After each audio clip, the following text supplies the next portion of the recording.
everyone, it's Micca Evans, and I am here today to show you how to make homemade fermented salsa. So we are getting ready to get those gardens going, and I just want to show you a yummy way to make some homemade fermented salsa.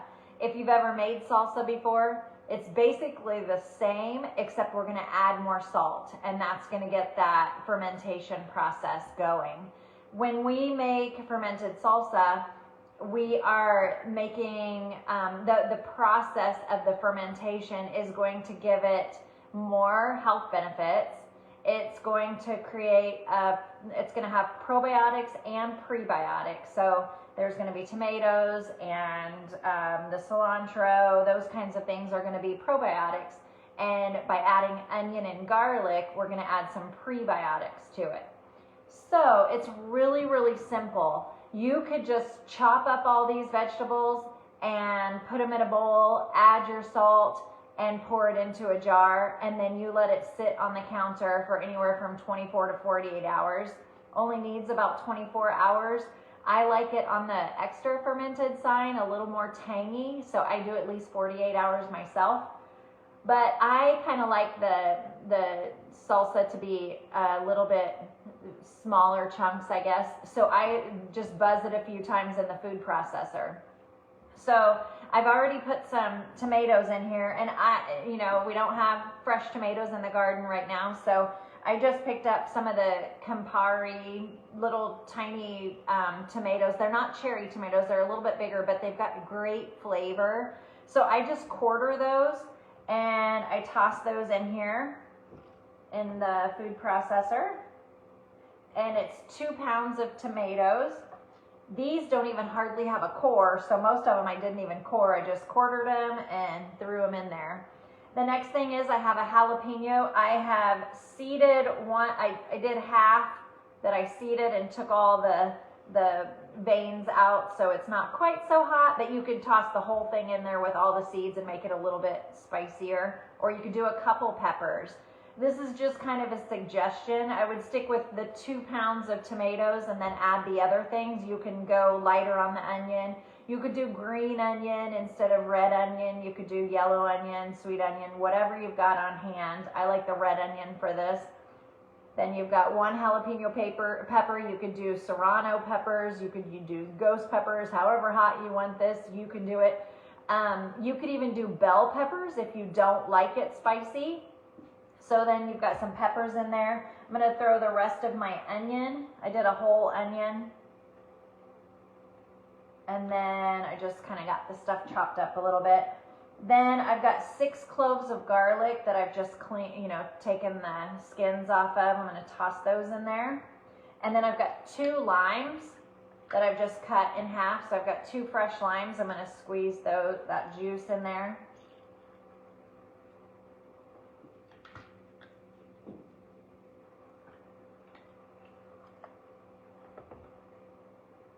There's no added water, there's just these ingredients. You can kind of customize it to your own liking. So, last lime here.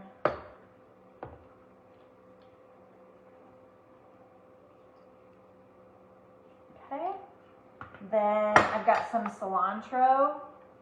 I'm just going to take a bunch of cilantro and twist that top off, the tops of it, and take the stems and toss those out. Then I've cut my onion, and just for fermenting purposes, cut the onion up, put in here. But then I've got my scrap bag that I throw in my freezer. I took the top and the bottom of the onion off and threw it in here so I can use that for my bone broth. Then I've got my salt. So you can use pink Himalayan salt. This is real salt, or Celtic salt. I like the Celtic salt for the fermenting. So it calls for, you could make this without fermenting it, and you would just use 2.5 teaspoons of salt. But if you're going to ferment it, you add more salt to make that fermentation process happen. So I'm going to do about 3.5 teaspoons of salt.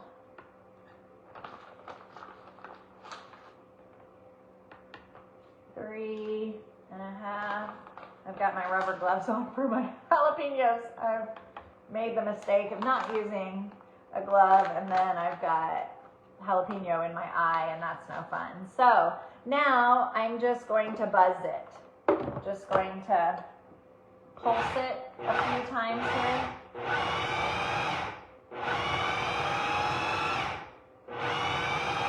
You can get it to whatever degree of blended, chunky you want. So it's just about there. Kind of make sure. Look at that. Awesome. And it smells so good already. I'm gonna do one little buzz here. And then that's it. Now I'm just gonna pour it into my jars. You can do quart-sized jars, pint-sized jars. I am out of quart-sized jars, so I'm gonna use some pint-sized jars. And to be on the safe side, I'm going to just spoon that in to my jars. Maybe here. And then you'll leave some headspace at the top so it's got room to kind of bubble and do its thing. Anytime you do these fermented vegetables, you want to leave a little space at the top because it will bubble up. So I'm going to leave probably an inch or so at the top there. Then I'm going to fill the rest of my jars. Fill one more here. You can probably start pouring it. Depends on how messy you want to be. And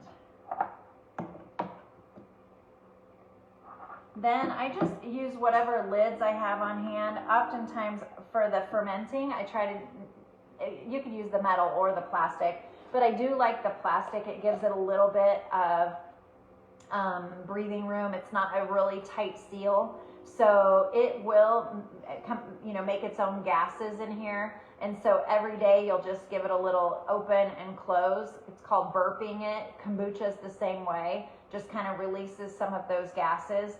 And then I'll write today's date on it, and then I let it sit on the counter for about 48 hours is what I like, but all it needs is about 24 if you want it on the less fermented side.